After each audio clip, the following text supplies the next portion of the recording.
pessoal. Sou Daniel Gomes, o doutor Leonardo Vieira, infelizmente, teve que ausentar-se por um compromisso pessoal, pede desculpa e me deu essa incumbência de continuar aqui nosso ciclo de palestras com a continuidade que talvez seja uma das mais esperadas, né? Eu aqui fico com a missão de apresentar o debatedor, Dr. Alexandre Elias Filho, magistrado aqui do TJMT, titular da 8ª Vara Civil, juiz convocado da 2ª Câmara de Direito Público Coletivo, que vai ter uma missão desafiadora de apresentar e debater, juntamente com a próxima palestrante, a doutora Maria Silva de Pietro. Fique à vontade, com a palavra, o doutor Alexandre Elias Filho.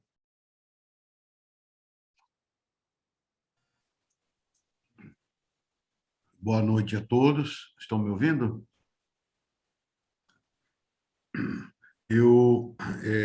Grata satisfação participar desse encontro e quero apresentar a nossa doutora Maria Silvia Zanella de Pietro, procuradora do Estado de São Paulo aposentada, mestre, doutora, livre docente pela Faculdade de Direito da USP, professora titular aposentada pela Faculdade de Direito da USP, autora de vários livros, várias obras de direito, que se destaca o Direito Administrativo, inclusive a 35ª edição, e parcerias da administração pública, também na 13ª edição, já ambos publicados pela editora Forense neste ano de 2022, trazendo, inclusive, as alterações da modernidade.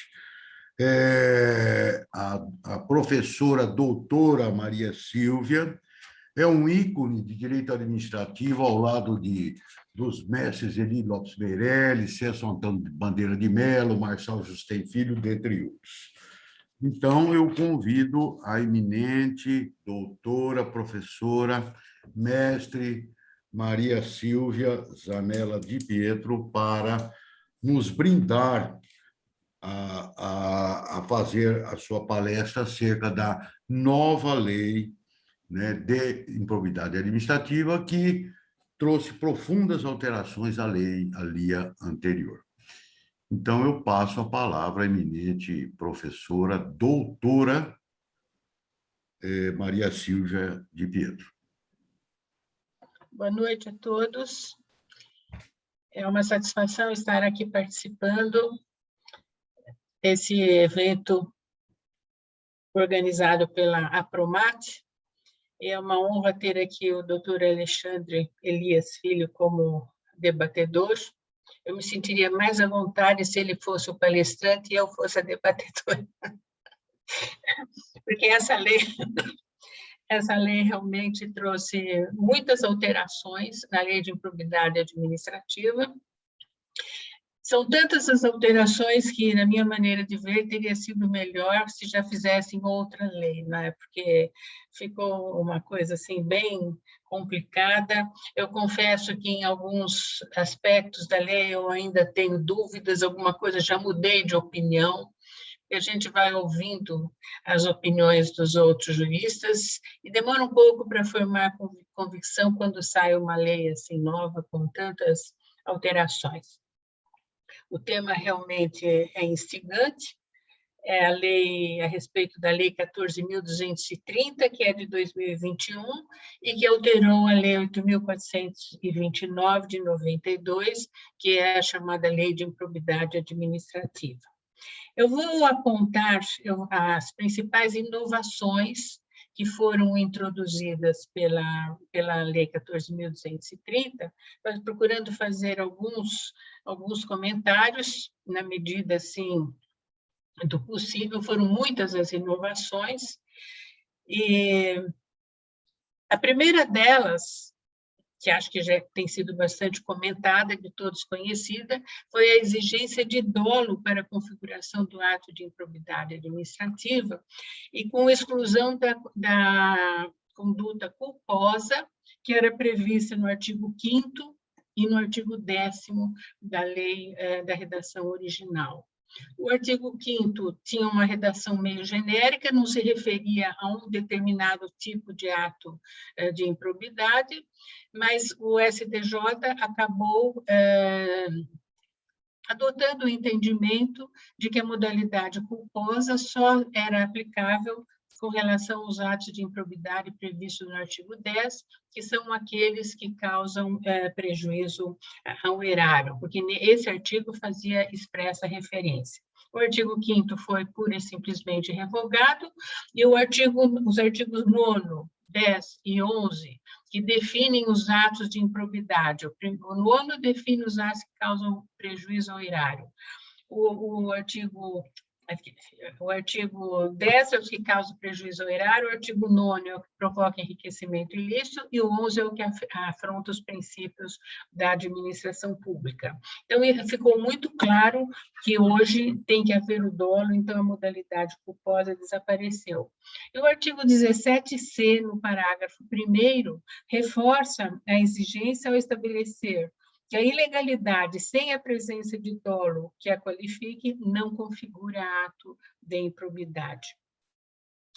Eu já na vigência da redação anterior, eu alertava tinha esse entendimento de que havia necessidade para a aplicação das penas previstas na Constituição e na própria lei de improbidade, que havia necessidade de demonstrar a má-fé, a desonestidade, porque a gravidade da punição, quer dizer, as consequências que a lei prevê para os atos de improbidade são de tal gravidade que exigem realmente uma atuação assim com uma fé, com uma atuação desonesta, com uma atuação vamos dizer assim, imoral. E hoje existe uma quantidade tão grande de leis, de decretos, de portarias, de resoluções, que é difícil nós dizermos que ainda dá para aplicar aquele velho princípio de que ninguém se excusa alegando ignorar a lei. São muitas as normas hoje, muitas as interpretações, o próprio Poder Judiciário tem um papel muito importante hoje como fonte do direito, principalmente fonte do direito administrativo.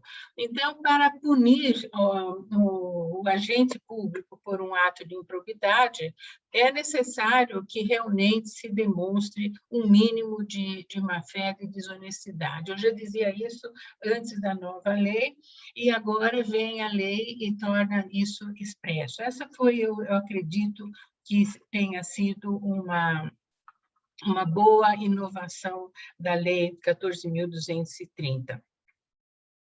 E a esse respeito, eu queria lembrar, acho que todos estão acompanhando aí o andamento da jurisprudência a esse respeito, ainda não tem quase nada, nos tribunais estaduais já existem decisões sobre o assunto, na esfera federal existe muito pouca coisa, quase nada. Mas esse tema da retroatividade dos dispositivos que exigem dolo está sendo objeto do tema 1199, no recurso, no área 843.989, de repercussão geral. Então, saber se essa exigência de dolo vai poder retroagir aos processos anteriores à Lei 14.230 é uma coisa que está pendente de decisão. E uma coisa que se discute também a esse respeito é se o dolo deve ser genérico ou específico, e a esse respeito eu tenho mencionado um artigo muito interessante proferido pelo professor Rodrigo Valgas, que é professor em Santa Catarina, foi publicado na revista eletrônica Migalhas, e ele intitulou Genérico ou Específico? Afinal, qual o dolo exigível no novo regime de improbidade administrativa? Ele defende que tem que ser o dolo específico, eu acho que realmente ele tem razão, mas um pouquinho além eu vou voltar a esse aspecto. Outra inovação foi a exclusão de uma das modalidades de ato de improbidade administrativa, que era previsto no artigo 10A e que foi introduzido pela Lei Complementar número 157 de 2016, que era para a hipótese de concessão ou aplicação indevida de benefício financeiro ou tributário. Isso tinha sido incluído por essa lei, que é uma lei complementar, e agora foi abolida essa modalidade. Eu acho que num dispositivo de constitucionalidade duvidosa, porque essa modalidade tinha sido prevista em lei complementar, e agora foi excluída por uma lei de hierarquia inferior. Não sei se já houve alguma contestação com relação a esse dispositivo, mas, enfim, quer me parecer que é uma norma de funcionalidade duvidosa. Uma outra alteração importante que houve foi dar com relação ao artigo 11, que tinha um elenco exemplificativo das hipóteses de ato de improbidade que atentam contra os princípios da administração pública. E pela nova redação, esse elenco ficou sendo taxativo. Quer dizer, eu acredito que isso daqui tenha sido assim um pouco de resposta ao Ministério Público, que usava muito esse dispositivo para entrar com ações de improbidade, que nem sempre tinham assim grande fundamento, que às vezes serviam para sobrecarregar o Poder Judiciário com questões que não eram tão relevantes. Eu não estou criticando o Ministério Público, eu sei que alguns membros do Ministério Público realmente acusaram um pouco. Então, veio o legislador e tornou taxativas essas hipóteses. E nesse mesmo dispositivo, houve exclusão de alguns incisos que constavam da redação anterior, dentre eles o inciso primeiro, que previa como ato de improbidade administrativa o desvio de poder. Não usava a expressão desvio de poder, mas é evidente que pela redação do dispositivo considerava-se o desvio de poder como ato de improbidade administrativa. E é um tipo de ilícito que, pela sua própria natureza, pela sua própria definição, pressupõe a existência de dolo, já que a ilicitude, no caso do desvio de poder, está na intenção de quem pratica o ato. Mas eu queria lembrar que há um parágrafo nesse artigo 11, parágrafo 1º do artigo 11, que deixa aberta a possibilidade de punição de desvio de poder em todos os atos de improbidade administrativa. Então, ele diz assim: com base na Convenção das Nações Unidas contra a Corrupção, que é expressamente mencionada no dispositivo. Somente haverá improbidade administrativa na aplicação deste artigo quando for comprovada na conduta funcional do agente público o fim de obter proveito ou benefício indevido para si ou para outra pessoa ou entidade. É quase que uma definição do desvio de poder. E embora esse parágrafo tenha sido inserido no artigo 11, veio o parágrafo 12 e dá um alcance maior, estabelecendo que esse parágrafo primeiro aplica-se a quaisquer atos de improbidade administrativa tipificados na lei e em leis especiais e quaisquer outros tipos especiais de improbidade administrativa instituídos por lei. Quer dizer, essa possibilidade não é nem possibilidade, é uma exigência de comprovar a intenção. Eu acho que esse dispositivo é o que serve de fundamento para a tese de que, no caso, a lei está exigindo o dolo específico e não o dolo genérico. É uma dificuldade que foi introduzida pela lei, essa exigência de comprovar a intenção, porque é uma prova difícil de ser feita.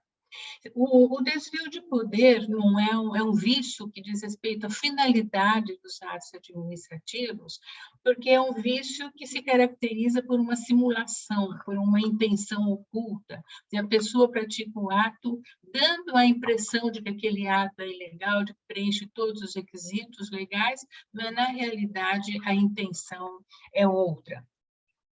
E sempre se entendeu que o desvio de poder é difícil de comprovar, exatamente porque ele é uma prova da intenção do agente. É difícil uma prova material, objetiva, do desvio de poder. Mas não é impossível. Eu diria que o judiciário está até mais ou menos acostumado a punir, a anular os atos eivados desse início. Uma vez eu pedi para os meus alunos, no terceiro ano, alunos de graduação, fazer uma pesquisa de jurisprudência sobre casos de anulação de atos administrativos por desvio de poder.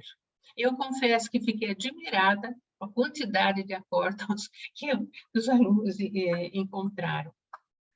E o professor Cretella Júnior, ele escreveu muito sobre o desvio de poder. Ele tinha no livro sobre ato administrativo, ele dizia que o desvio de poder difere dos outros casos de ilegalidade, porque não se trata aqui de apreciar objetivamente a conformidade ou não conformidade de um ato com uma regra de direito, mas de proceder a uma dupla investigação de intenções subjetivas. Então, é preciso indagar se os móveis que inspiram o autor de um ato são aqueles que, segundo a intenção do legislador, deveriam realmente inspirá-lo.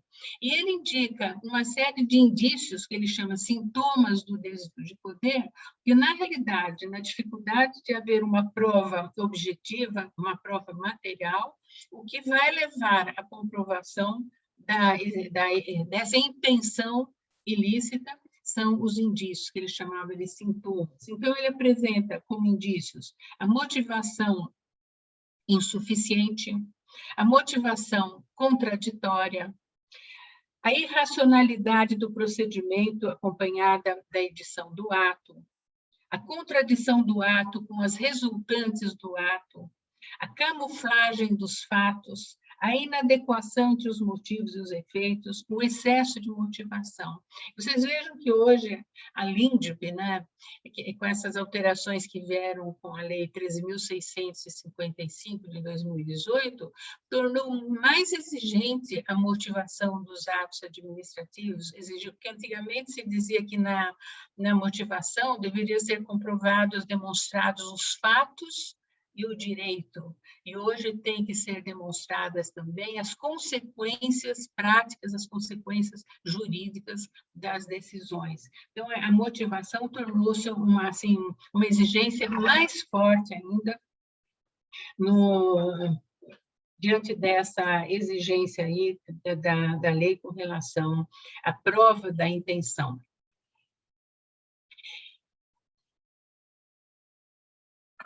Outra inovação é a preocupação do legislador com a manutenção, com a preservação da vida da empresa, evitando que a punição do agente público acabe por levar a uma paralisação, impedir a continuação das atividades da empresa. A gente nota isso pelo artigo 12, nos parágrafos 3º e 4º.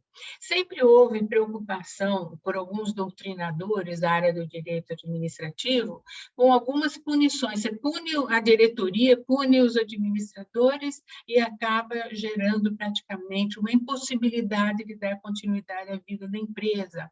Isso aconteceu muito na época da Operação Lava Jato. Mas hoje o parágrafo 3º do artigo 12 determina que na responsabilização da pessoa jurídica deverão ser considerados os efeitos econômicos e sociais das sanções, de modo a viabilizar a manutenção de suas atividades. É uma maneira também de dizer que tem que ser levada em conta as consequências jurídicas da decisão, da punição.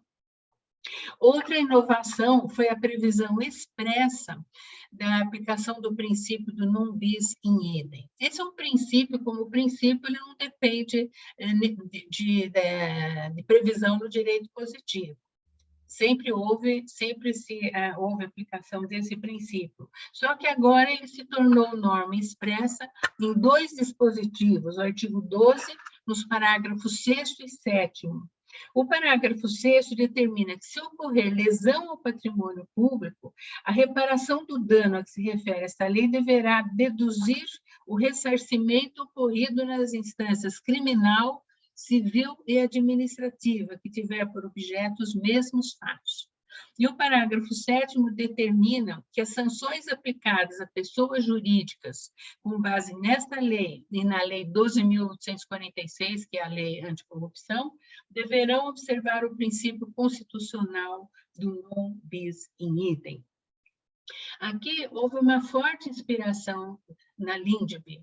Eu acho curioso, porque enquanto estava em tramitação o projeto de lei que resultou na Lei 13.655, houve muita contestação, principalmente pelos tribunais de contas, o próprio Poder Judiciário, porque se entendia que ela era uma lei difícil de ser cumprida, que veio introduzir o princípio do consequencialismo, que precisaria haver uma bola de cristal, e houve muita pressão, inclusive, sobre o Michel Temer para que ele vetasse a lei. Naquela época, ele era o presidente da República. Infelizmente, era ele o presidente da República na época, e não vetou a lei, ele vetou apenas alguns dispositivos. Porque essa norma é importante e ela se inspirou no artigo 22 da LINDB, parágrafo 3º, que exige que as sanções aplicadas ao agente levem em conta a dosimetria das demais sanções da mesma natureza e relativas ao mesmo fato. Essa exigência do non bis in idem, ela tem uma justificativa porque há uma sobreposição de instâncias, inclusive na própria esfera administrativa, várias instâncias de apuração de responsabilidade por infrações. Então, nós temos, por exemplo, a lei de licitações, a pessoa pode responder um processo administrativo, temos o Estatuto do Servidor, temos os tribunais de contas, que também apuram, temos o CAD, enfim, são várias instâncias que podem levar à punição. Então, a lei está dizendo, se já houve a punição numa determinada instância, em outra instância deve ser levado em consideração aquilo que já foi sancionado pelo mesmo fato.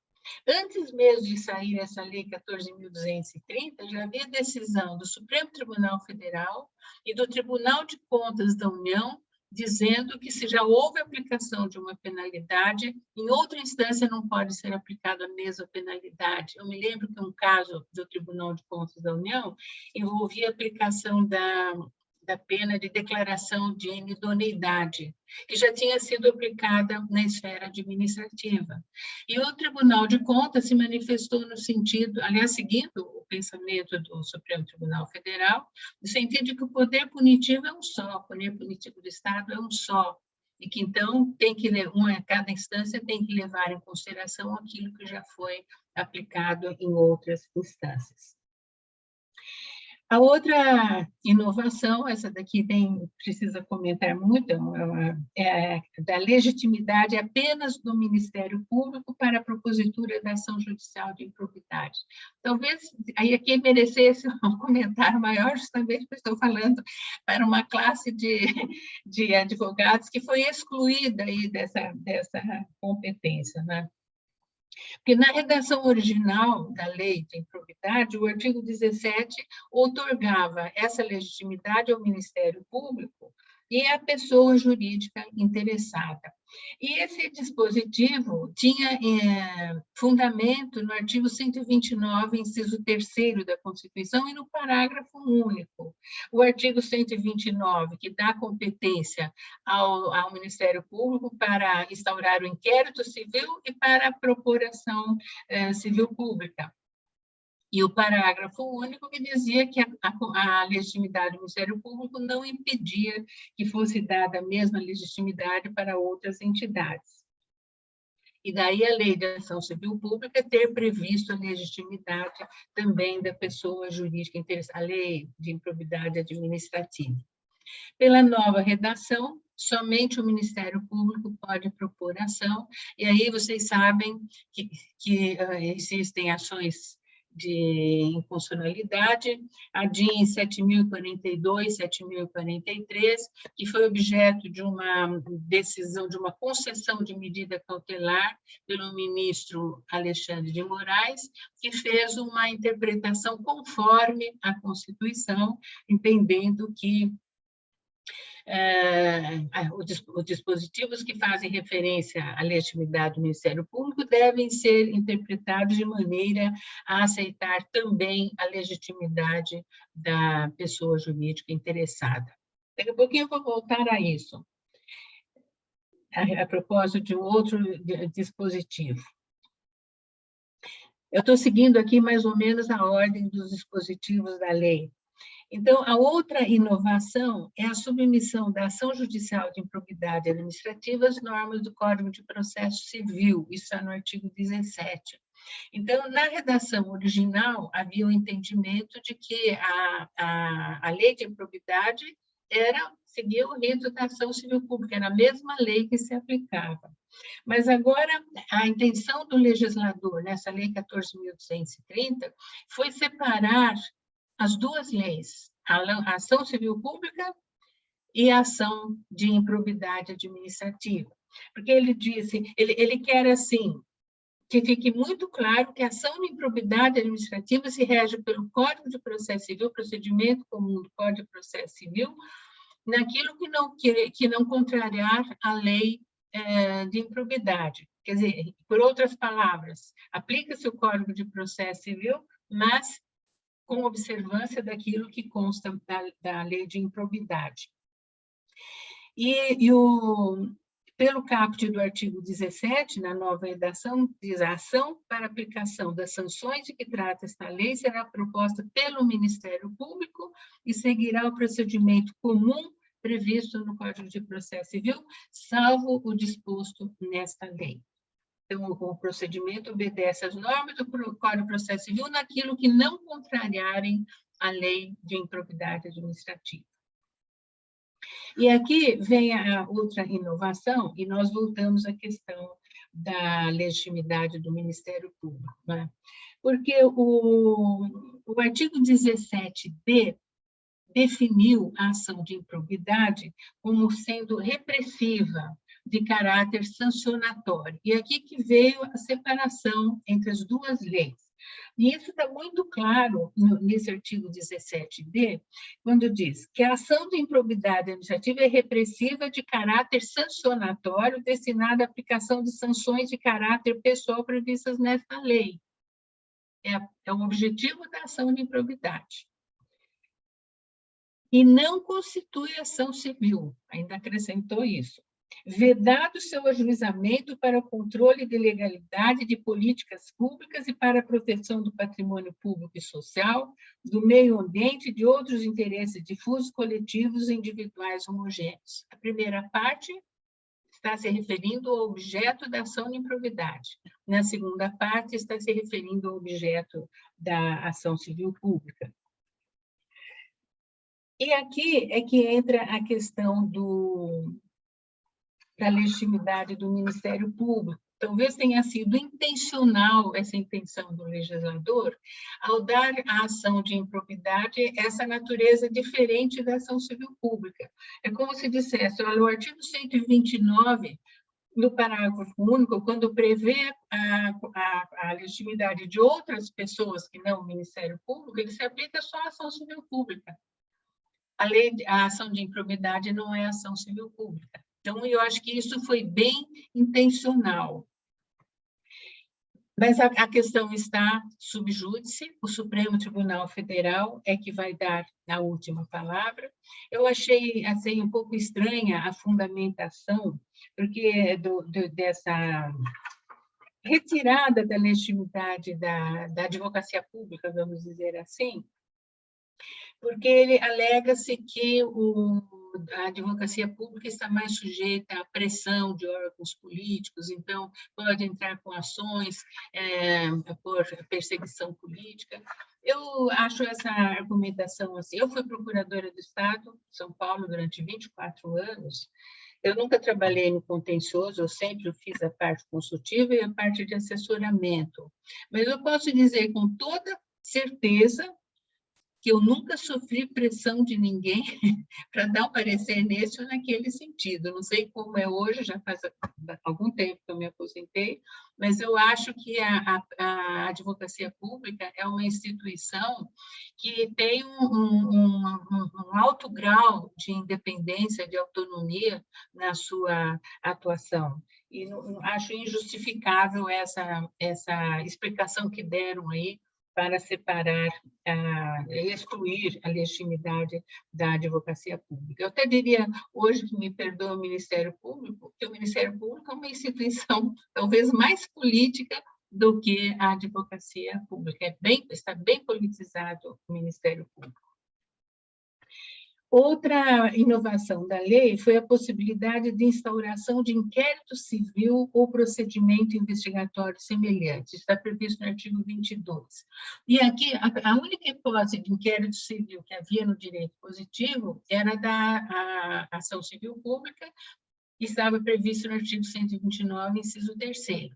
Como a lei está dizendo que a lei de improbidade não é ação civil pública, eles criaram uma outra possibilidade, uma outra hipótese em que é prevista a instauração de inquérito civil ou procedimento semelhante.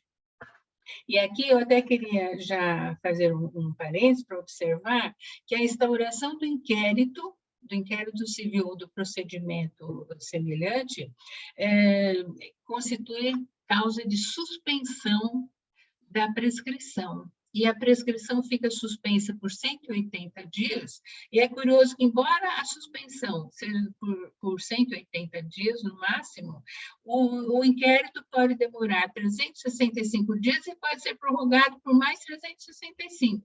Só que depois de 180 dias, a suspensão já se encerrou o processo, a prescrição volta a correr.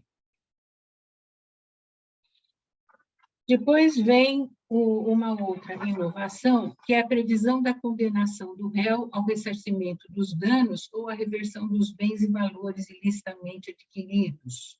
Isso é no artigo 18. E a lei diz que quem faz a apuração, faz a liquidação, no caso, seria a pessoa jurídica interessada, no prazo de 6 meses. Se a pessoa jurídica não fizer, a competência passa para o Ministério Público. E aqui é uma norma importante, porque ela praticamente repete dispositivos da LINDB.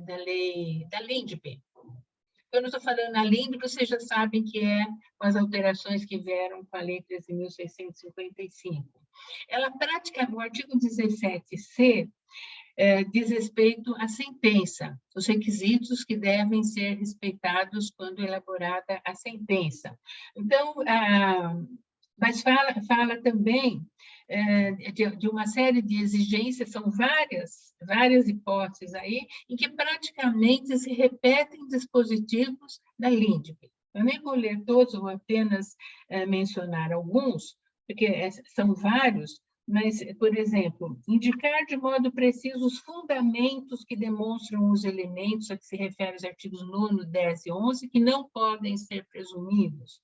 Considerar as consequências práticas da decisão, sempre que decidir com base em valores jurídicos abstratos, que é uma norma que já está na LINDB.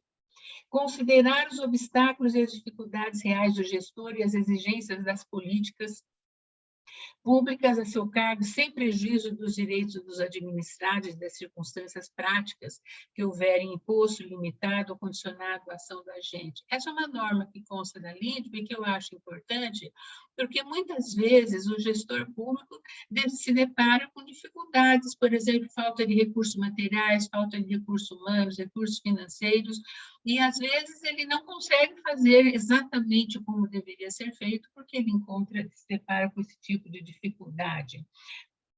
Então, eu nem vou ler, são várias exigências que estão expressas aí nesse dispositivo que é o artigo 17C, repetindo praticamente normas que já constam da LINDB. Agora, uma questão muito relevante e que é da maior dificuldade, talvez, da lei de improbidade é a da retroatividade. O que retroage e o que não retroage. E aqui entra a possibilidade ou não de se aplicarem princípios do processo penal, do direito penal, nessa instância da improbidade administrativa. Eu vou mencionar algumas hipóteses que estão na lei de inovações, em que vai surgir essa questão da retroatividade ou não. Primeiro, a exclusão da modalidade de improbidade administrativa culposa. Não existe mais. Quem está respondendo por esse tipo de improbidade, por omissão culposa, vai continuar respondendo ou o processo vai ser arquivado. A exclusão de algumas modalidades de improbidade administrativa, como as previstas no artigo 10, inciso 21, no artigo 11, incisos 1, 2, 9 e 10. Essa exclusão de algumas hipóteses de ato de improbidade deixa a gente assim, bastante pensativa. Às vezes, algumas normas dessa lei me deixaram até triste, não é? Por exemplo, essa hipótese do artigo 10, inciso 21, foi excluída. O que diz esse artigo? Que é ato de improbidade, liberar recursos de parcerias firmadas pela administração pública com entidades privadas, sem a estrita observância das normas pertinentes ou influir de qualquer forma para sua aplicação irregular. Por que foi excluído isso? Será que essa norma não é ilegal? Não dá para entender por que se excluiu isso. E eu até acho que, como está no dispositivo, no artigo 10, dos atos que causam lesão, que causam prejuízo ao patrimônio público, a exclusão do inciso 21 impede a inclusão no caput do dispositivo, tendo em vista que os incisos todos correspondem a hipóteses meramente exemplificativas. Já no caso do artigo 11, que vários incisos foram excluídos, já fica difícil incluir no caput, porque as hipóteses são taxativas, mas são algumas exclusões absurdas, na minha maneira de ver. Por exemplo, retardar ou deixar de praticar indevidamente ato de ofício.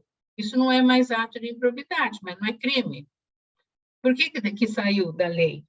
Deixar de cumprir a exigência de requisitos de acessibilidade previsto na legislação. Transferir recurso à entidade privada em razão da prestação de serviço na área de saúde, sem a prévia celebração de contrato, convênio, etc. Isso não é ilegal? Por que deixou de ser ato de improbidade administrativa? Então, são assim, inovações que, na minha maneira de ver, não têm uma justificativa e são realmente absurdas. Podem ser punidas se, eventualmente, der para incluir no artigo 10 ou no artigo 9. Também vai gerar questão sobre a retroatividade ou não, a previsão de novos atos de improbidade administrativa nos artigos 10, incisos 22 e 11, incisos 11 e 12. A mudança da natureza da ação, que deixou de ser considerada ação civil pública e passou a ser definida como ação repressiva. Isso retroage, atingindo os processos anteriores. As novas normas processuais, a legitimidade ativa do Ministério Público, a alteração do dispositivo que trata das sanções. Algumas sanções foram abrandadas, outras se agravaram. A mudança do prazo de prescrição, essa é a questão mais difícil da lei, essa questão da prescrição.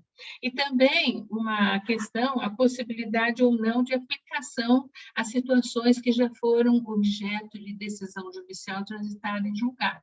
Vai poder retroagir, a pessoa foi punida por improbidade administrativa, pode ter seus direitos políticos suspensos, pode ter perdido o cargo, perdido o mandato, por um ato que não é mais considerado improbidade administrativa. Como é que fica?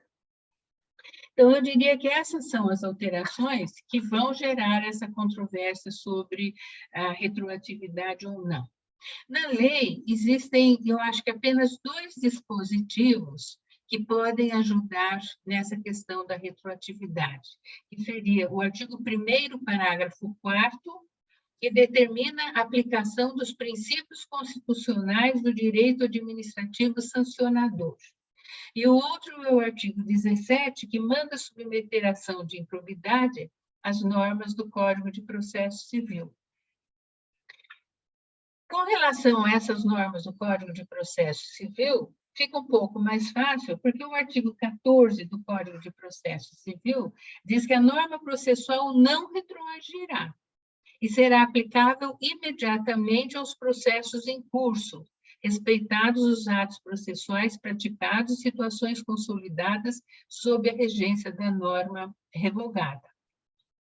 Então, combinando o artigo 17 da Lei de Improbidade com o artigo 14 do Código de Processo Civil, as ações de improbidade administrativa que estavam em andamento quando da entrada em vigor da Lei 14.320 passaram a obedecer às normas processuais contidas na nova lei, mas sendo respeitados os atos anteriormente praticados.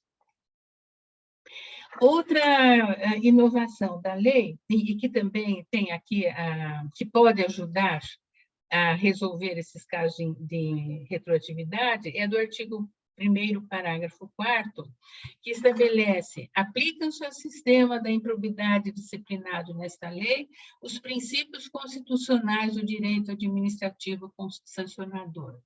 Então, quais seriam esses princípios constitucionais do direito administrativo sancionador? O que me ocorreu foram o princípio da legalidade, moralidade, impessoalidade, contraditório e ampla defesa, devido processo legal, publicidade, motivação, razoabilidade, retroatividade benéfica. Então, esses são princípios do direito administrativo sancionador. Não sei se eu esqueci de algum, mas são os principais. E para os fins aqui do aspecto que eu estou tratando, o que mais interessa é o princípio da retroatividade benéfica, que está previsto na área do direito penal, no artigo 5º, inciso 40 da Constituição Federal, que diz que a lei penal não retroagirá salvo para beneficiar o réu. A questão é, esse dispositivo que se refere ao processo penal pode ser aplicado à lei de improbidade administrativa? Quando eu era procuradora, que eu dei inúmeros pareceres em casos de processos disciplinares, havia a tendência muito forte de se aplicar os princípios do processo penal no processo administrativo. Porque o que a gente tem que imaginar é o seguinte, que o direito administrativo é um ramo muito mais recente do que o direito civil, do que o direito penal. Então, o direito administrativo ele foi sendo elaborado, muitas vezes, importando princípios, institutos de outros ramos do direito. E um dos institutos que nós importamos foi esse da retroatividade benéfica. E eu diria que a tendência maior da doutrina e da jurisprudência tem sido essa de aceitar a retroatividade benéfica, e agora, inclusive, na lei de improbidade. O Superior Tribunal de Justiça tem entendido que o princípio da retroatividade benéfica é um princípio geral de direito, que ele não é um princípio exclusivo, embora ele seja previsto na Constituição em matéria de direito penal, ele seria um princípio geral de direito. Eu mencionaria aqui 2 acórdãos, o recurso especial 37.031, de São Paulo, que foi julgado em 2018, e o recurso especial 153.083 do Mato Grosso e da Terra do Vocês. Nos 2 recursos, o acórdão foi proferido pela ministra Regina Helena Costa.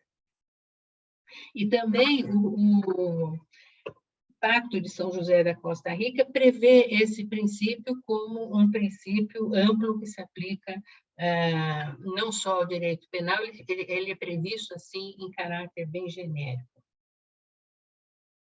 Agora, com base no princípio da retroatividade benéfica, algumas controvérsias sobre a retroatividade podem ser resolvidas com base no artigo 1º, parágrafo 4º.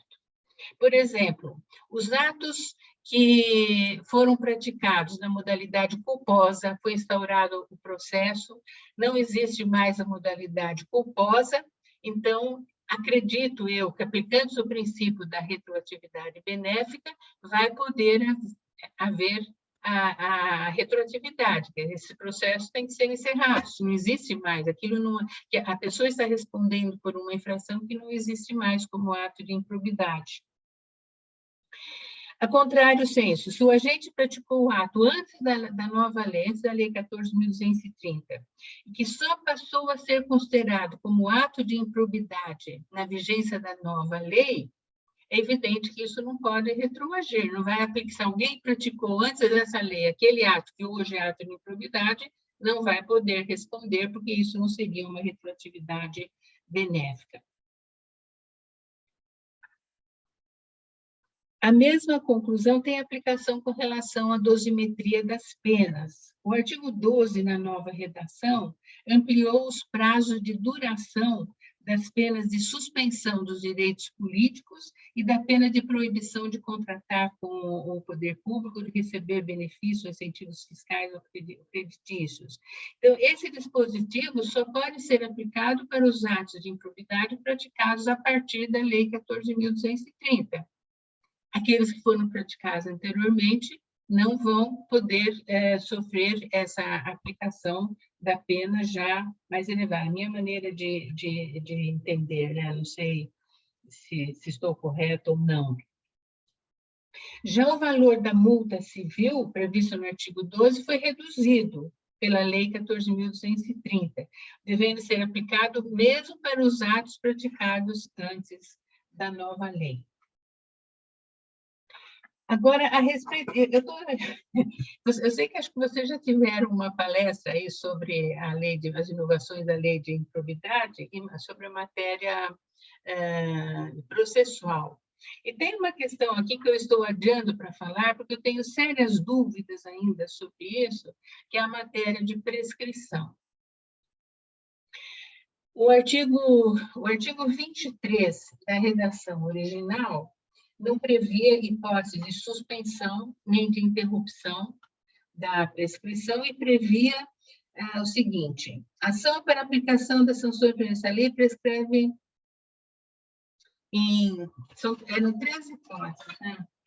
Prescreve a primeira hipótese, até 5 anos após o término do exercício de mandato do cargo em comissão ou de função de confiança. Segunda hipótese, dentro do prazo prescricional previsto em lei específica para faltas disciplinares puníveis com a pena de demissão a bem de serviço público, no caso de exercício de cargo efetivo emprego.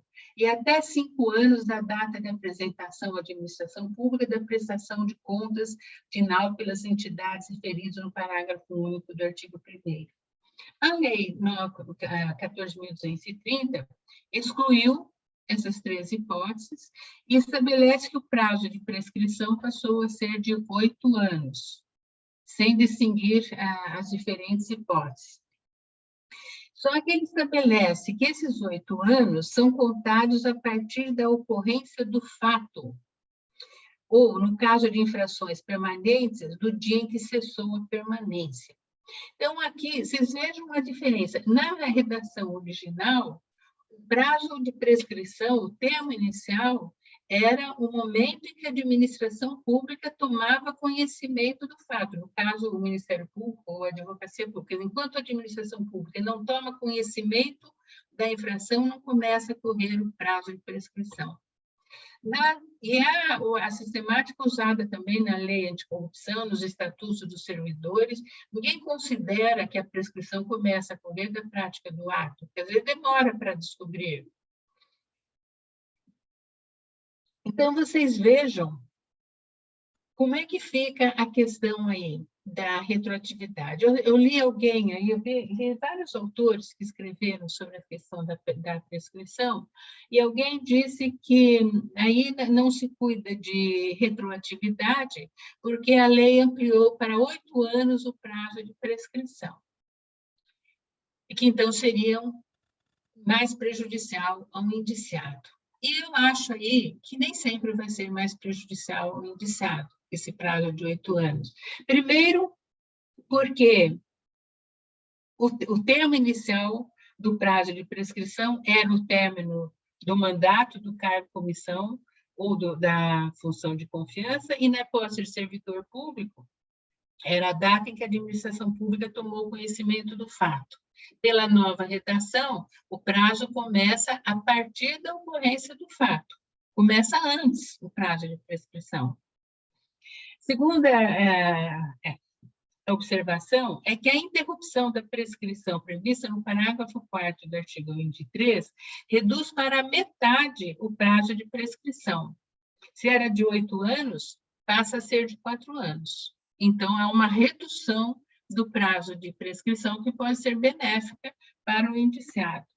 E, além disso, o prazo de prescrição na redação original poderia ser muito maior para o servidor público, para o servidor efetivo e para o ocupante de cargo público que estivesse sujeito ao estatuto do servidor, porque o prazo era o mesmo previsto na lei penal. Se fosse, por exemplo, a pessoa foi demitida por uma infração também punida pela lei penal. Então, o prazo de prescrição é o da lei penal. E, às vezes, os prazos são muito longos. Então, se você aplicar o prazo de 8 anos, você estaria fazendo uma retroatividade benéfica. Então, eu diria que nem sempre a prescrição, a nova redação, é mais benéfica para o indiciado. Acho que depende de várias circunstâncias aí. E uma outra controvérsia que está havendo aí, eu nem sei se é controvérsia, acho que para os processualistas está isso muito bem definido, é se a prescrição é matéria de direito material ou de direito processual. Normalmente, eu acho que se entende que matéria de prescrição é de direito material e não processual. Mas a lei introduziu a hipótese de prescrição intercorrente, que se dá no curso do processo. E parece que a doutrina processualista entende que, nesse caso, se trata de norma processual. Se é norma processual, ela não retroage. Quer dizer, não retroage, ela tem uma aplicação imediata. Daí vai ter aplicação aquele artigo 14 do Código de Processo Civil, que manda fazer a aplicação imediata. Então, mesmo aqueles processos que já estão em andamento, eles vão estar sujeitos a essa prescrição intercorrente prevista na Lei 14.230. Já não sei, não entendi bem como é que isso vai ser aplicado, mas é a conclusão a que a gente tem que chegar. Ainda sobre prescrição, existem algumas coisas que é importante realçar. Eu vi um artigo também falando da necessidade de fazer a interpretação à luz da vedação ao retrocesso no combate à corrupção, que é de observância cogente no Brasil, porque essa Convenção de Mérida foi ratificada pelo Decreto 5.687 de 2006. É uma convenção da ONU, o Brasil aderiu. E aí está prevista é um princípio de vedação ao retrocesso no combate à corrupção. E como houve casos que foram excluídos da lei, posses de atos de improbidade foram excluídos, mas que, na realidade, correspondem a crimes, fica uma coisa, assim, bastante esquisita, para não dizer outra coisa, você querer fazer retroagir, porque aquilo não é mais ato de improbidade, você vai fazer retroagir, a pessoa não vai responder, só que aquele ato corresponde a um crime. Então, haveria aí um retrocesso em termos de combate à corrupção. Deixa eu ver aqui. Bom, eu falei algumas coisas aqui sobre a prescrição, mas eu confesso que estou muito insegura aí quanto a alguns aspectos. Eu só queria concluir aqui a minha parte, deixar depois o tempo para o debatedor, que é sobre como é que fica a questão da retroatividade diante da coisa julgada. Nós podemos aplicar o princípio da retroatividade benéfica, com fundamento no artigo 5º, inciso 40 da Constituição, para derrubar uma decisão já transitada em julgado, e a coisa julgada é protegida pelo artigo 5º, acho que é inciso 36 da Constituição. O que vai prevalecer aí? E aqui eu acho que houve uma falha da lei, porque no âmbito penal, a matéria está disciplinada no direito positivo, já a partir do artigo 5º, inciso 40, que determina que a lei penal não retroagirá, salvo para beneficiar o réu. O Código de Processo Penal prevê o processo de revisão, no artigo 621, que indica as hipóteses em que é possível a revisão, e uma delas é que autoriza a revisão quando surgir circunstância que determine ou autoriza a eliminação da pena. E o artigo 626 do Código de Processo Penal diz que, julgando procedente a revisão, o juiz poderá alterar a classificação da infração, absolver o réu, modificar a pena ou anular o processo. E o parágrafo único do mesmo dispositivo veda a reformácio impejus. E, por sua vez, o artigo 107 do Código Penal trata da superveniência de causa extintiva da punibilidade quando tem aplicação a abolicio criminis, quer dizer, aquela hipótese em que aquilo que era crime deixou de ser crime. Então, cabe também o pedido de revisão.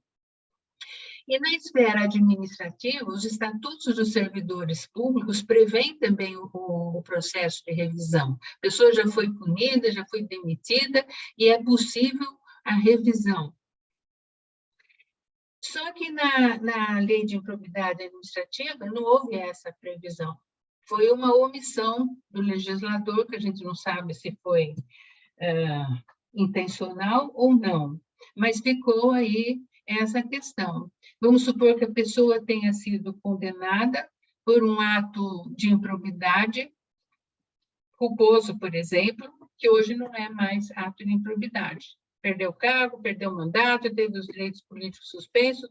Como é que fica se isso deixou de ser improbidade? O ideal teria sido que a lei tivesse posto disposições de transição e que tivesse previsto um processo de revisão. Mas existe sempre a possibilidade, talvez, de se aplicar o princípio da retroatividade benéfica, que prevaleceria aí, no caso, sobre a norma que protege a coisa julgada. Também poderia se invocar a analogia e aquele princípio de que onde existe o mesmo fundamento, aplica-se a mesma regra jurídica. Quer dizer, se a situação é semelhante, nós vamos aplicar a mesma regra jurídica e fazer a retroatividade.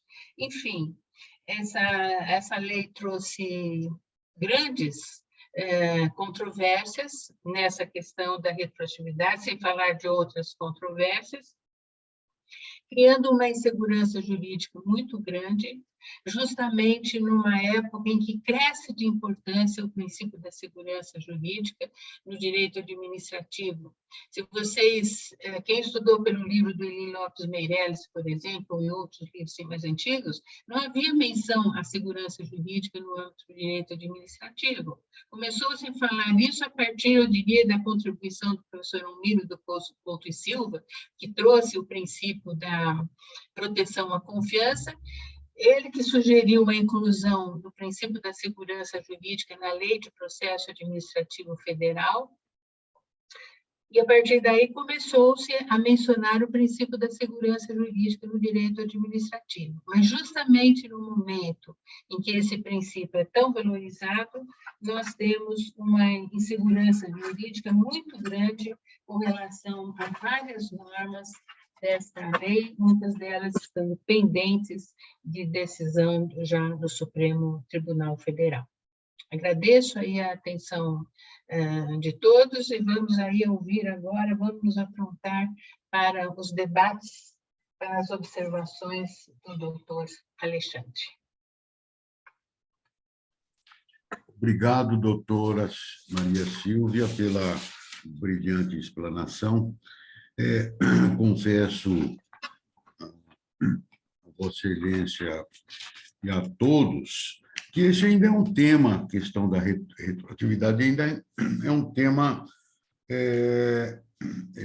um pouco ainda tormentoso nos julgamentos das cortes do país.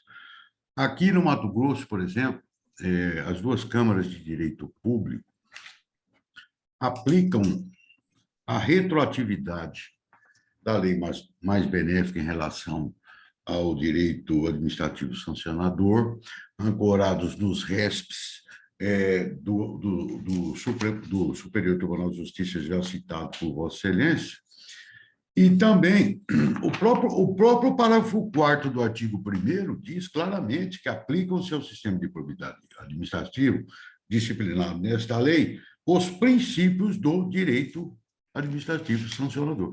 Então, a questão, no meu modo de ver, assim, não há dúvida de que aplica, sim, ao direito administrativo sancionador o artigo 5º, inciso 40 da Constituição Federal, né, que é destinado, inicialmente endereçado ao direito penal, porque o direito administrativo sancionador é uma consequência lógica em relação a esse dispositivo da Constituição Federal. Eu tenho visto alguns julgados também de outros estados e dizer a Vossa Excelência, doutora Maria Silvia, que os doutrinadores também Marçal Justem Filho e o Daniel Amorim Assunção Neves e Rafael Carvalho Rezende de Oliveira, eles, no recente comentário a esta lei, que já foi publicado também pela Forense agora no ano 2022, eles confirmam a aplicabilidade da lei imediata, de modo que tanto a doutrina e de alguns precedentes de outros tribunais, o próprio Tribunal de Justiça de São Paulo também já se manifestou a esse respeito, né? E sobre a aplicabilidade retroativa da nova LIA. E também dizer a Vossa Excelência que a própria LIA também, ela, né, diz que a lei em vigor, o caput do artigo 6º também diz que a lei em vigor terá efeito imediato e geral, respeitados o ato jurídico perfeitos, costumes, os princípios gerais do direito, né? Então, acho que é uma base também muito sólida para se conhecer e fazer a aplicação da irretroatividade da lei mais benéfica. Confesso a Vossa Excelência que ainda não enfrentei e não vi aqui no nosso estado ainda uma referência sobre a aplicação da retroatividade dessa nova LIA em relação aos processos de condenações transitadas em julgado. Mas a consequência lógica é justamente o quê? É justamente aplicar, sim. Se aquele crime do qual ele foi condenado não existe mais hoje, a consequência lógica qual que é? Ou ter o perdão judicial, ou aplicar retroativamente a lei, né?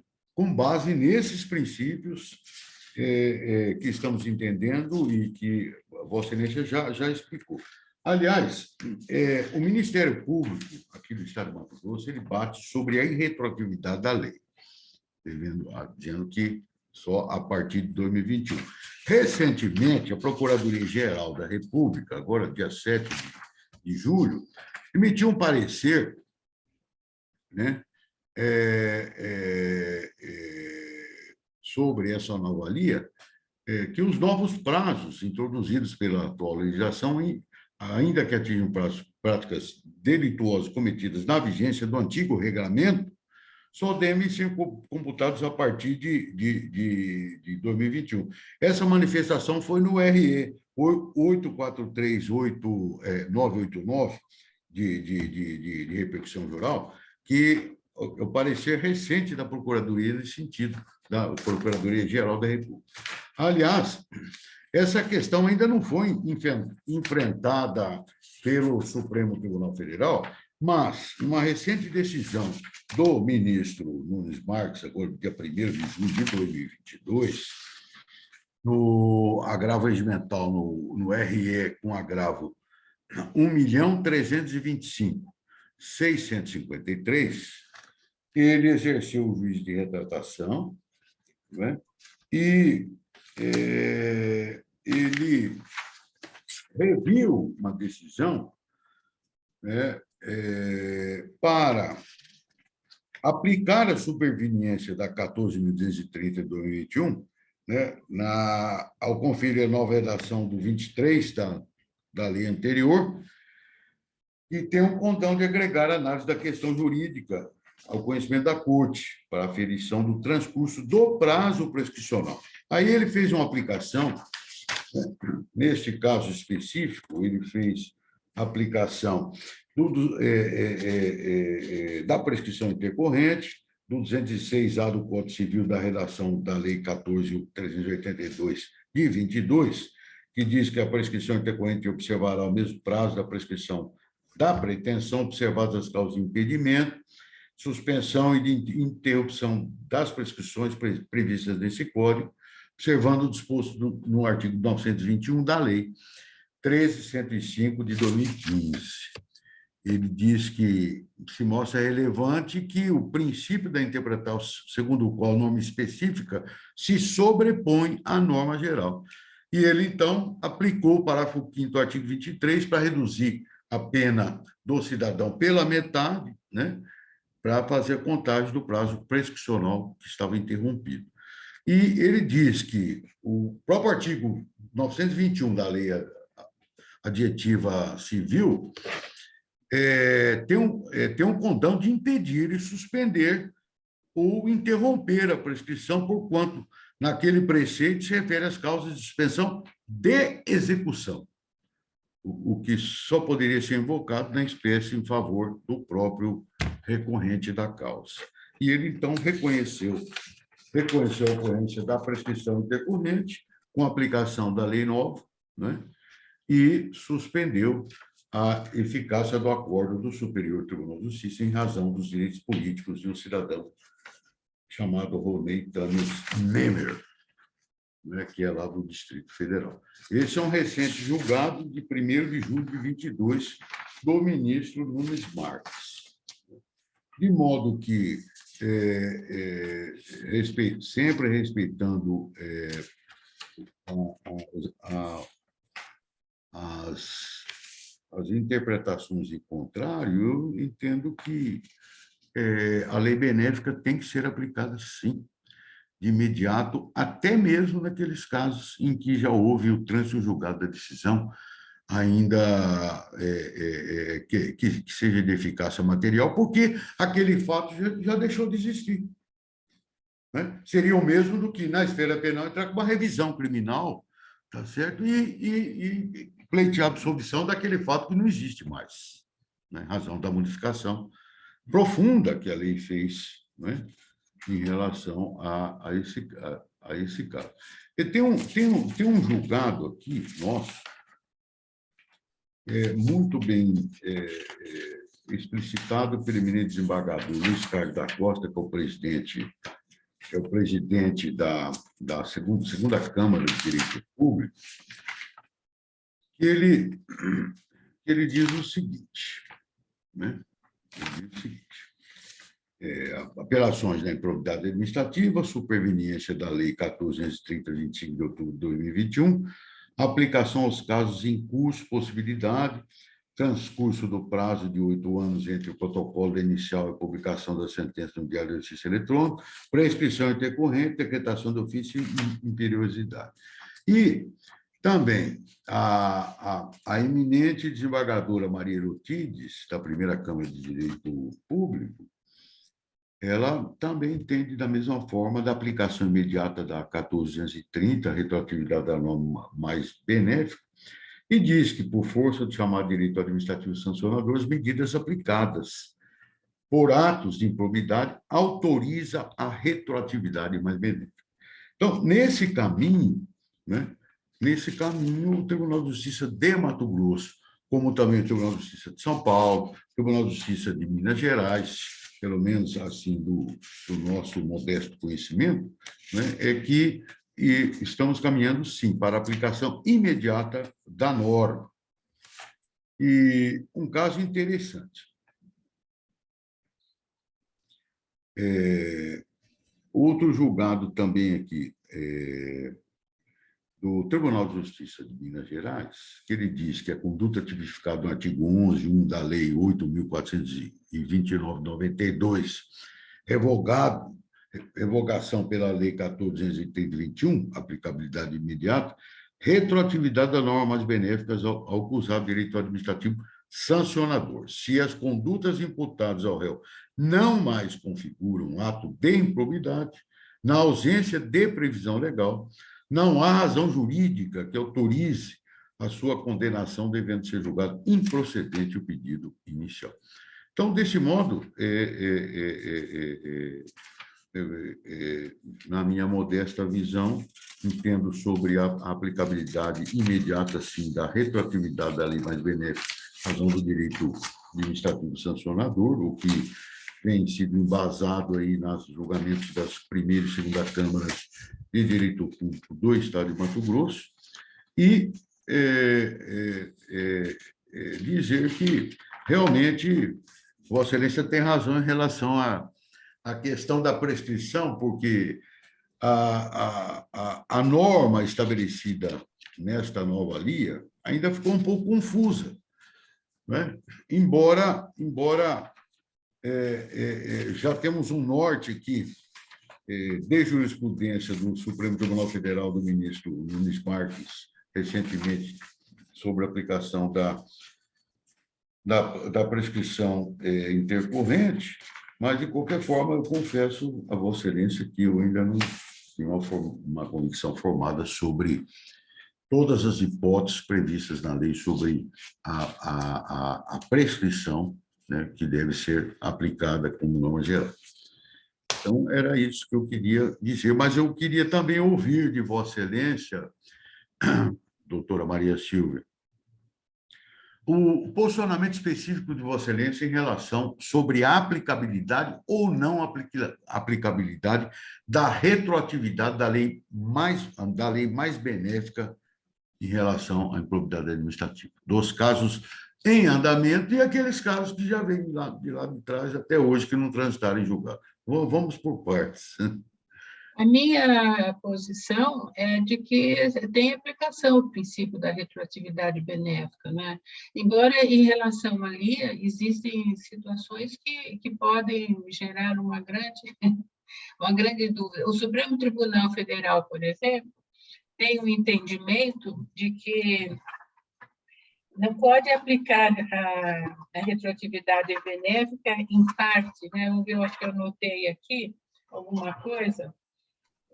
Foi uma decisão, um voto do ministro Lewandowski. Ele diz assim: não é possível a conjugação de partes mais benéficas das referidas normas. Ele não está cuidando da lei de improbidade, é outra situação, mas a tese é a mesma, né? Então, não é possível a conjugação de partes mais benéficas das referidas normas para criar-se uma terceira lei, sob pena de violação aos princípios da legalidade e da separação de poderes. Quer dizer, o juiz, contudo, deverá, no caso concreto, avaliar qual das mencionadas leis é mais favorável ao rei e aplicá-la em sua integralidade. Como aí essa lei vai envolver vários aspectos dessa questão da retroatividade ou não, pode surgir uma dúvida, sim, aplica-se retroativamente uma determinada norma e não se aplica outra, né? Então, pela decisão, por esse entendimento do Supremo, teria que se aplicar a retroatividade inteiramente. A minha dúvida maior com relação a essa matéria de prescrição houve, se não me engano, foi um parecer da Procuradoria-Geral da República, ou se foi uma ADI, eu não sei, não me lembro agora exatamente, que a Procuradoria-Geral da República entende que essa prescrição intercorrente é inconstitucional, porque contraria o princípio da razoável duração do processo e mais algum princípio.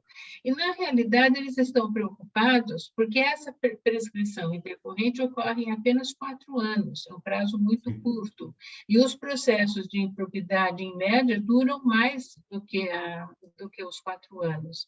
Então, eles estão defendendo que isso é inconstitucional. E é uma coisa realmente muito preocupante, porque a gente sabe que essas alterações vieram para abrandar a aplicação da lei. É o termo, assim, acho que o mais suave que a gente poderia dizer. Ela vem para abrandar a aplicação da lei de improbidade. E agora, se chegar ao ponto de que a maior parte dos processos vai prescrever antes que ocorra o término da ação, daí é realmente preocupante, seria a vitória da corrupção, né, pela aplicação da prescrição intercorrente. Eu acho que isso é realmente uma coisa muito preocupante. Foi uma das coisas que talvez a lei... E uma coisa que também tem sido comentada é que, no caso da prescrição intercorrente, normalmente, a primeira, são 4 ou 5 hipóteses aqui de prescrição, que eles dizem assim: o prazo de prescrição infindável interrompe-se pelo ajuizamento da ação de improbidade administrativa, pela publicação da sentença condenatória, e depois pela publicação da decisão do Tribunal de Justiça, do TRF, da STJ, do Supremo Tribunal Federal.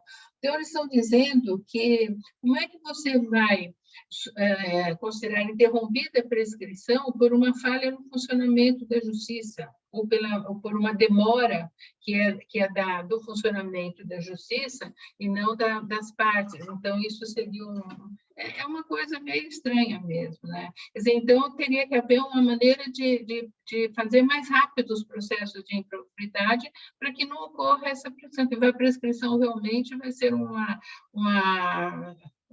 conclusão triste, né, para grande parte das ações de improbidade administrativa, pela inviabilidade delas serem concluídas nesse prazo curto de 4 anos.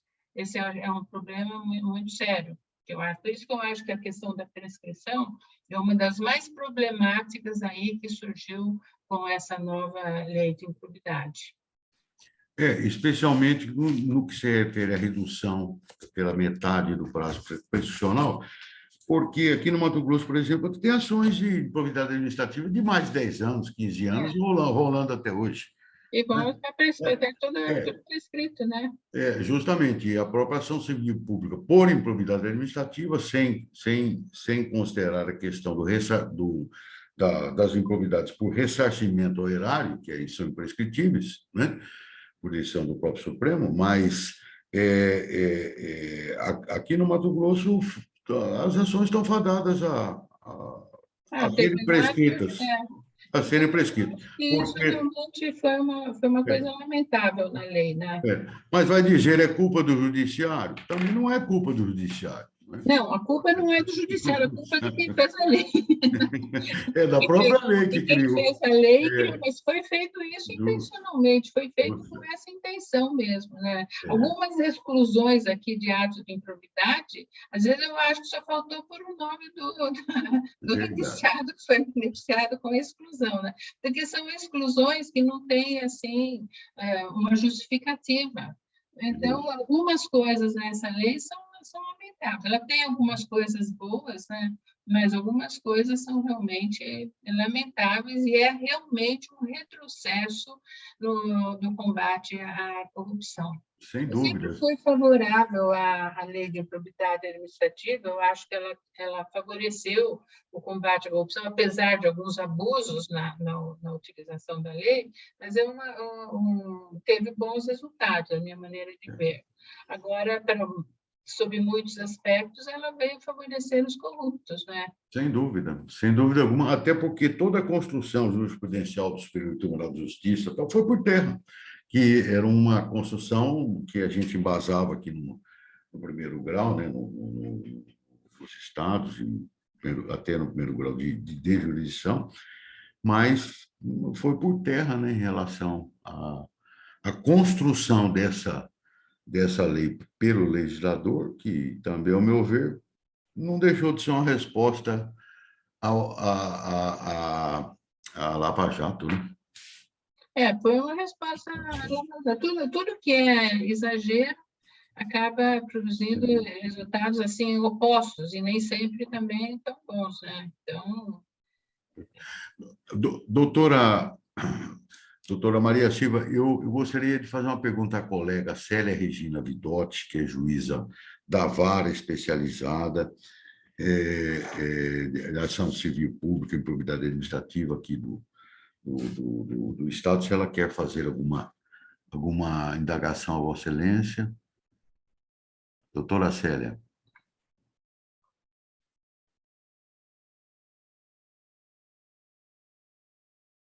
Ela está aparecendo aqui, mas não está com... Doutora Célia Vidotti?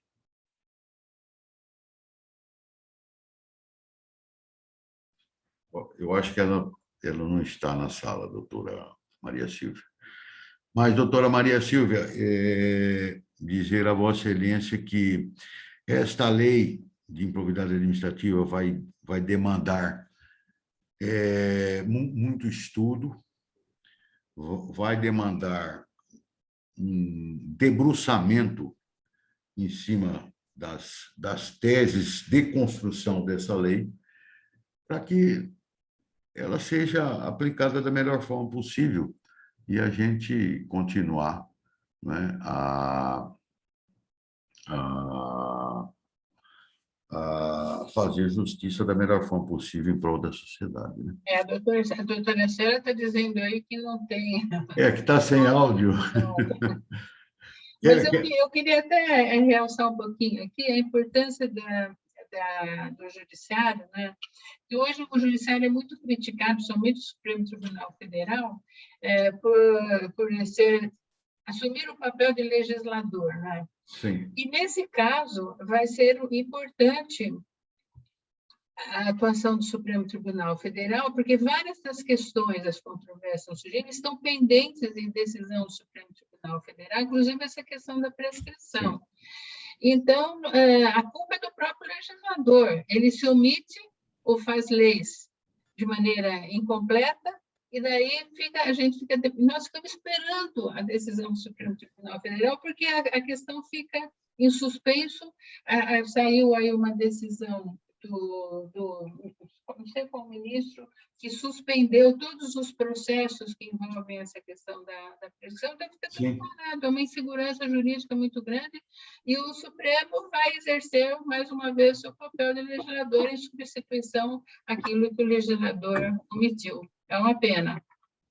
Ou nós temos que a gente tem que lamentar as omissões do legislador, mas agradecer até o papel do Supremo Tribunal Federal, porque ele vai pôr fim à insegurança jurídica, ele vai ter que decidir coisas. Nós estamos esperando vários processos aí pendentes de decisão, inclusive nós, que somos doutrinadores, ficamos esperando aí a decisão do Supremo Tribunal Federal sobre o papel do legislador. Justo. Algum membro da sala quer fazer alguma pergunta para a doutora Maria Silvia? Estou vendo aqui, mas doutora Maria Silvia, eu tenho que agradecer a Vossa Excelência essa bela aula, essa bela visão que Vossa Excelência nos passou a todos nós aqui nesse encontro, especificamente essa nova lei de improbidade administrativa.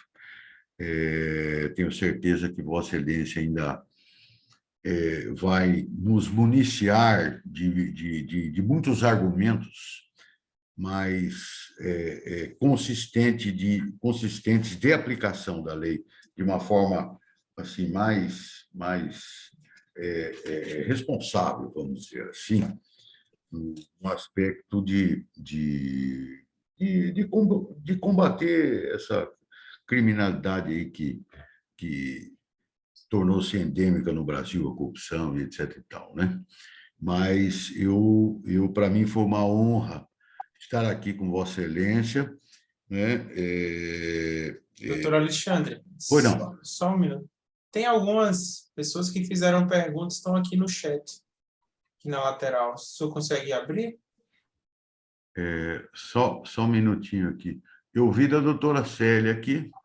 Mais acima tem algumas outras. Deixa eu ver aqui, só um minutinho. É só apertar no chat aqui? Isso. Isso. Deixa eu ver aqui.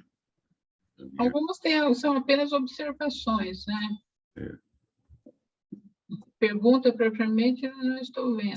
Se quiser, eu posso ler. Tem uma aqui que é da Ana Luísa Pertaglia Verano. Ela diz o seguinte: professora, como a senhora classificaria a natureza da ação por improbidade administrativa, pois as recentes alterações na medida em que segue o procedimento comum do CPC, mas se aproximou consideravelmente dos princípios e mandamentos do direito penal e processo penal contemporâneo? Obrigado. Essa é a pergunta dela.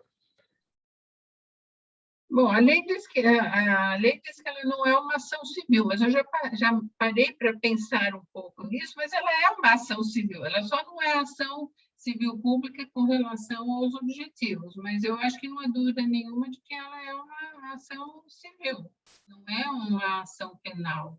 Até porque, nesse aspecto, não houve mudança, porque a própria Constituição, no artigo 37, parágrafo 4, deixa assim, implícita a ideia de que não se trata de ação penal. Ela diz que são as penalidades cabíveis sem prejuízo da ação penal. Então, eu acho que a natureza de ação civil continua, apenas a lei quis definir, quis separar os objetivos da ação de improbidade e da ação civil pública, que é regida pela Lei 7.347. Mas eu acho que continua sendo uma ação civil. Doutora, tem mais uma pergunta do Daniel, que diz: considerando a exigência do dolo específico para a aplicação das sanções previstas na LIA, inclusive a perda do cargo público, maior punição extrapenal do ordenamento jurídico brasileiro, pode-se concluir que a aplicação da sanção de demissão por improbidade administrativa em sede de PAD também deve exigir a comprovação do mesmo dolo específico a despeito de legislação própria previr as modalidades culposa e dolosa genérica? Ele está fazendo essa pergunta. E ele diz ainda: mais do que isso, levando o argumento ao extremo, seria possível concluir que a alteração em comento geraria mitigação à regra de independência entre as instâncias administrativas e judiciais no caso de sanção de demissão do servidor público por ato de improbidade administrativa, que deveria aguardar a decisão judicial antes da penalização administrativa e decorrência do mesmo ato? Olha, eu acho que não se aplica a mesma exigência de dolo específico na esfera administrativa, porque existe essa independência entre as instâncias, que é uma independência que sofre algumas limitações, né, porque algumas decisões judiciais se impõem à administração pública, mas, sob alguns aspectos, as exigências nos processos administrativos são menores com relação às provas, por exemplo, sempre se entendeu dessa maneira, né? Então, eu não acho que até porque aquilo que é considerado infração na lei de improbidade administrativa pode não ser exatamente igual na esfera administrativa. Na esfera administrativa, aquilo pode não ser um dolo específico, pode ser uma culpa grave, pode ser um dolo genérico, que para a punição na esfera administrativa seja suficiente. Não me parece realmente que essa exigência de dolo específico se aplique na esfera administrativa. Perfeito. Doutora Maria Silvia, o Celso Anselmo Bicudo também fez uma consideração aqui, dizendo: bom considerar também que na aplicação da nova LIA, no que tange ao dolo específico, as considerações da LINDB, nos artigos 20 seguintes, pois não prende de modo absoluto como era antes, em 2018, o gestor a execução ao pé da letra de uma lei, pois determina, ou melhor, manda que o mesmo agente público considere fatos externos e consequências do ato. Por isso, importante uma boa assessoria jurídica, uma boa e bem feita fundamentação, sempre visando o interesse público. Olha, coitada da assessoria jurídica. A Verdade. aplicação dessa lei não vai ser fácil, porque até irem se formando assim as convicções, porque é uma lei que exige muita reflexão. Eu tenho muito medo de quando sai uma lei, de já imediatamente sair comentando, porque eu já mudei de opinião a respeito de algumas coisas dessa própria lei, já falei em outras palestras coisas assim um pouco diferentes que eu estou falando hoje, porque ainda é uma lei que nós precisamos, sobre a qual nós precisamos meditar, refletir muito, né? Perfeito. Então, eu esqueci qual que era o objeto principal da questão, o que era mesmo? Aplicação da LINDB, nos artigos 20. Então, mas eu acho assim que a aplicação da LINDB, ela se dá em todas as instâncias em que haja processo sancionatório, até no judiciário, inclusive na esfera penal, na esfera do Tribunal de Contas, da esfera administrativa, em todas as esferas tem que haver. Isso não afasta, na minha maneira de ver, do dolo específico. Essa exigência de demonstração de fatores externos é uma exigência muito antiga no Estatuto do Servidor Público. Pelo menos no Estatuto do Estado de São Paulo, acredito que no Estatuto Federal também, haja essa exigência de que na dosimetria das sanções seja levada em consideração a consequência dos danos para o poder público, os antecedentes, as circunstâncias agravantes. Isso é uma coisa que sempre existiu e que são fatos assim, que ajudam na aplicação da sanção, inclusive talvez até para a pesquisa da intenção. Por exemplo, se vai levar em consideração as dificuldades do gestor. A demonstração das dificuldades do gestor pode afastar a presença do dolo específico. Ele não agiu com a intenção de fazer coisa errada, ele agiu daquela maneira porque ele enfrentou dificuldades. Então, eu acho importante na lei essa exigência de levar em consideração outros fatores, como está fazendo aí a LINDB e agora a 14.230 também. Eu acho importante isso. É mesmo porque, doutora, nós não podemos exigir daquele analfabeto que foi eleito prefeito lá nos rincões do país, que não sabe ler e escrever, ele não vai entender o que é licitação, que não deixa de ser licitação. Ele vai saber que precisa comprar isso, comprar aquilo para a prefeitura, para botar para funcionar, e etc. Então, é muito difícil essa questão. Tive uma colega que o pai era prefeito numa cidade interior de Minas Gerais, né? E uma vez ela foi visitá-lo, ele falou, existe uma tal de licitação. O que é? Ele nunca tinha, nem sabia o que era, ele sabia assim de ouvir falar. Mas eu sempre digo, né, que na esfera federal eles fazem leis pensando apenas em termos de união e de grandes estados. Inclusive, essa nova lei de licitações tem coisas aí que os municípios nunca vão conseguir cumprir, nem entender aquelas exigências técnicas, aquela coisa toda. E essas leis são difíceis de interpretação, até para quem é da área jurídica. Agora, imagine para uma pessoa que não é da área jurídica, que não tem esse conhecimento, é despreparada, é uma lei difícil de ser interpretada, né? Justamente. A senhora imagina num estado continental, como o estado do Mato Grosso, tem comarca distante da sede aqui de 1.000 quilômetros. Nossa. Comarcas sem nenhum asfalto para chegar até a sua sede. A senhora tem uma ideia aqui, né? Onde eleições se fazem com barcos, levando urna eletrônica até em aldeias indígenas. E esses candidatos eleitos aí do interior do estado, muitos são analfabetos, desconhecem a lei, não têm o menor preparo, a menor condição de ser um gestor público. Mas o povo elegeu, ele é candidato, porque a Constituição prevê, né? É uma situação difícil, realmente. Mas a lei de improbidade, de qualquer forma, seja velha, seja nova, ela é necessária, sempre foi necessária, inclusive, para a gente combater e ter uma sociedade mais justa, né? Para que o gestor pense mais no povo e na sua comunidade, né? E tratar bem o que é público, o que é de todo mundo, né? Na verdade. Eu acho importante, por exemplo, algumas inovações que vieram com a LINDB, né? Sim. Porque eu acho que quando exige que a autoridade indique as consequências práticas, as consequências jurídicas, é uma coisa que ela tem que pôr na motivação da sua decisão, somente quando vai invalidar um ato, um contrato. Eu acho que isso obriga a autoridade a refletir um pouco mais naquilo que... Por que ela está fazendo aquilo? Quais as consequências da invalidação desse ato? Aqui, por exemplo, aqui essa exigência que eles fizeram aqui com relação...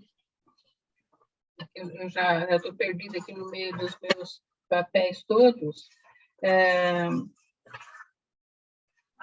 Eu esqueci aqui na parte das sanções administrativas, que existe também a exigência de aplicação da LINDB, justamente porque tem que demonstrar que a sanção escolhida é a mais razoável, que ela é proporcional, que ela vai levar em conta as consequências para a empresa vai deixar de exercer as suas atividades.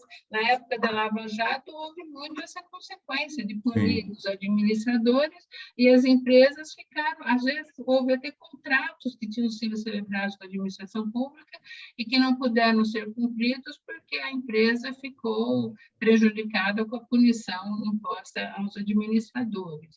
Então, eu acho que algumas coisas da LINDB vieram com essa lei, e ela está exercendo influência sobre outras leis, sobre o legislador, porque na lei de licitações existe previsão expressa da LINDB, e agora na lei existe, além de ter previsão expressa, existe aplicação em vários dispositivos que estão sendo aplicadas normas da LINDB. Ela teve uma inspiração e um papel muito importante para a elaboração do direito positivo, importante também para os doutrinadores, para os juízes, para os aplicadores da lei, né? Verdade, doutor. Os juízes não gostaram muito dessa lei, dessa história de indicar as consequências jurídicas. Mas, na verdade, é fundamental, isso é fundamental. Toda lei, né? Toda lei, nós sabemos, ela tem um caráter pedagógico, e para ela, as pessoas precisam entender, precisam compreender, precisam cumprir a lei, né? Isso é verdade. Eu pergunto se mais alguém tem alguma... Não estou vendo mais nada aqui de indagação. Tem uma última pergunta do Dr. Willerson. Eu a repliquei no final do chat. Sim. Doutora Maria Silva, ele está parabenizando Vossa Excelência e pegando carona com o doutor Naniel, como é que ficariam as questões da prejudicialidade e das conciliações de eventuais decisões contraditórias na seara do processo administrativo disciplinar, na nova linha. Não entendi o sentido da pergunta. Ele quer saber sobre a questão da... ele diz, como é que fica a questão da prejudicialidade e das conciliações de eventuais decisões contraditórias na seara do processo administrativo, em face da nova LIA. Seria uma contradição entre o decidido na esfera administrativa e na lei de improbidade? E na lei de improbidade administrativa, nessa novel. Eu não sei, aí eu acho que tem aplicação aquele dispositivo do Código Civil, cujo número eu não me lembro agora, que produzem efeitos na esfera administrativa, que não pode mais ser objeto de apreciação, os atos, como é que é o artigo 900 e... de 57, aquilo que já foi objeto de autoria, que já foi levado em consideração na autoria, quanto à autoria e quanto... Daí ele escreveu a dúvida principal e apagou. O que estava escrito? A dúvida principal? Ele disse que ele queria saber sobre a questão da prejudicialidade. Eu não sei o que ele quer dizer com essa prejudicialidade. Será que ele não pode explicar melhor aí a pergunta? Não tem como... O Willerson está na sala?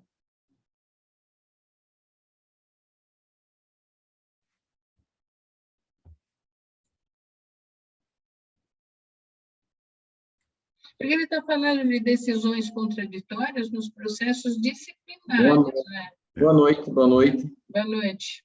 Doutora, parabéns de novo. A principal indagação, a senhora respondeu com a resposta do Daniel com relação à questão do dolo específico lá.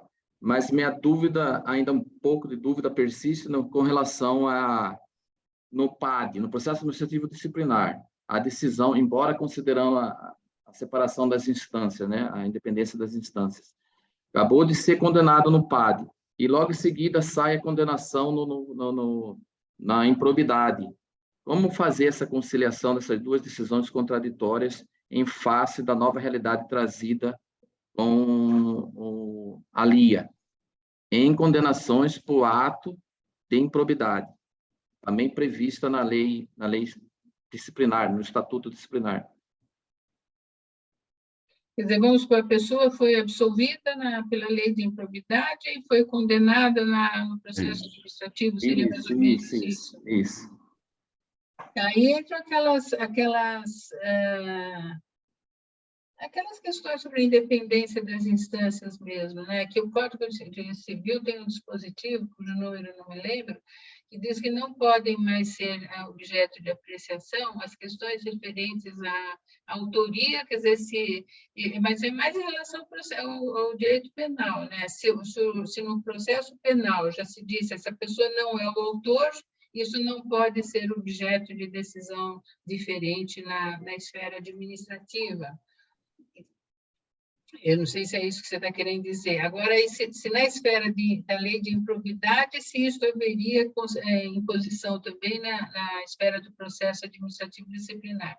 Eu acho que o fato da pessoa ser absolvida na esfera da lei de improbidade não obriga a administração pública a seguir a mesma decisão.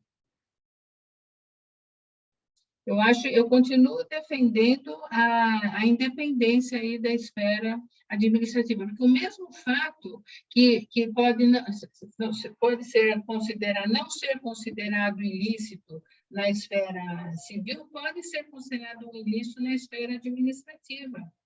Não existe na esfera administrativa uma definição tão precisa dos tipos, assim como a gente fala em direito penal, a gente fala no tipo penal. Na esfera administrativa não existe essa definição tão precisa. Então, eu tenho sérias dúvidas quanto a aplicar, a tornar obrigatória na esfera administrativa a adoção. Agora, existe aquelas regras, aqueles princípios que a gente aplica em termos de comunicabilidade de instâncias, eu diria que dizem mais respeito à esfera penal comparada com a esfera administrativa, né? Por exemplo, se existe uma súmula do Supremo, que acho que é a súmula 18, se houver uma falta residual, por exemplo, a pessoa foi absolvida na esfera criminal, mas ficou um resíduo que não foi abrangido pela absolvição, aquele resíduo pode manter a punição na esfera administrativa. Eu acho que é mais ou menos a mesma situação. Teria que ser, assim, fatos absolutamente idênticos que estão sendo apurados na lei de improbidade e na esfera administrativa, para a gente dizer que produz. Eu tenho a impressão que vai ser difícil alegar isso daí em juízo. Você está com algum caso concreto assim?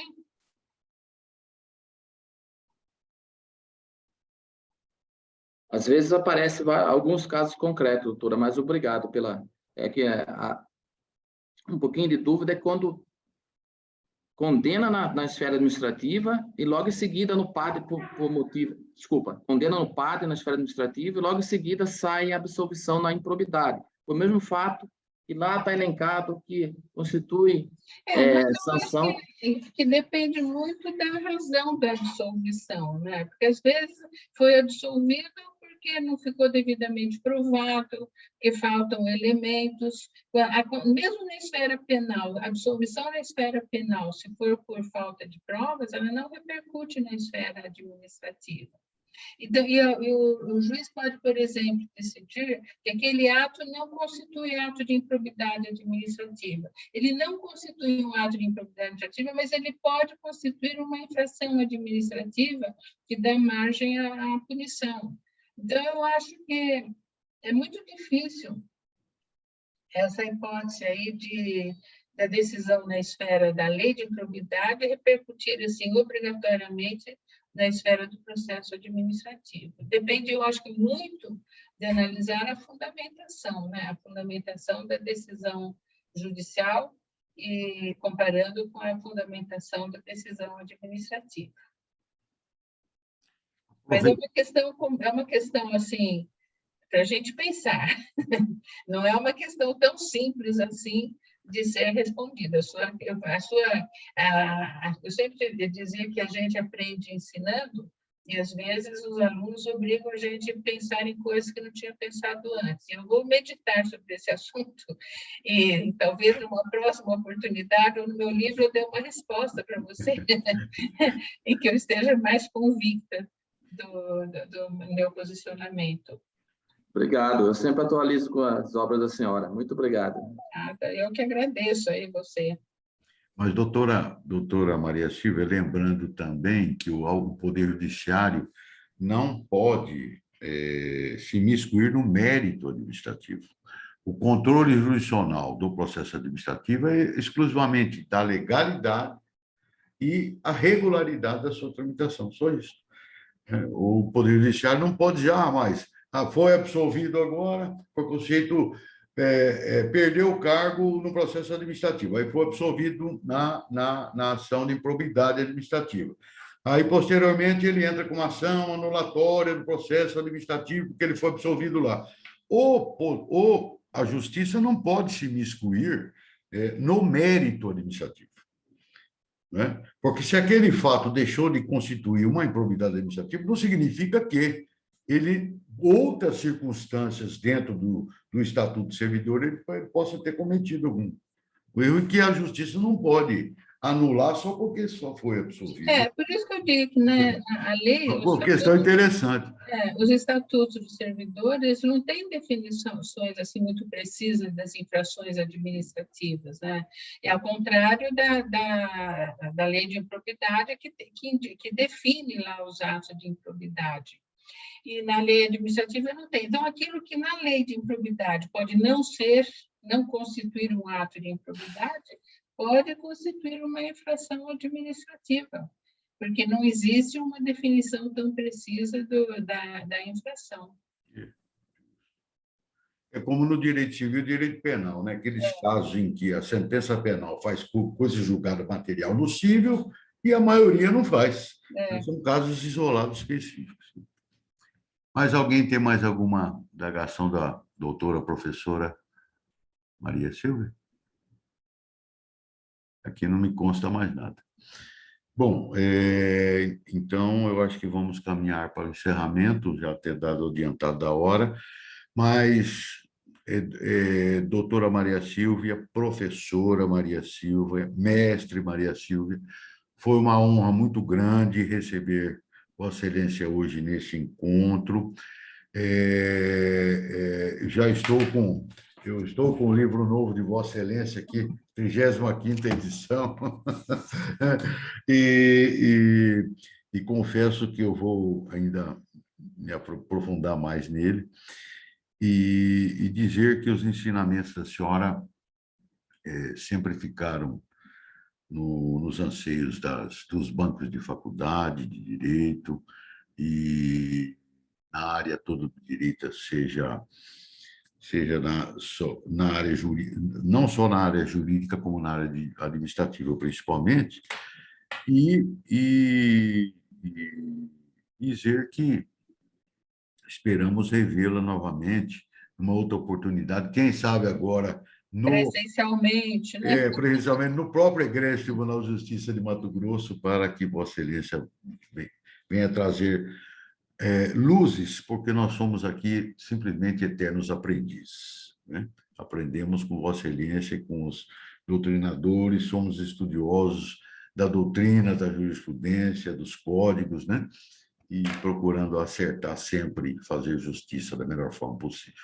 Então, agradeço profundamente a presença de Vossa Excelência, doutora Maria Silvia, e aos todos os participantes também desta reunião, desse terceiro encontro, e esperamos revê-la em breve. Muito obrigado. Eu agradeço aí o convite e a presença aí dos heróis que estão aí até esse horário assistindo aí a palestra. Agradeço imensamente a sua participação e quem sabe numa próxima oportunidade podemos ter um... Agora já começaram os encontros presenciais, né?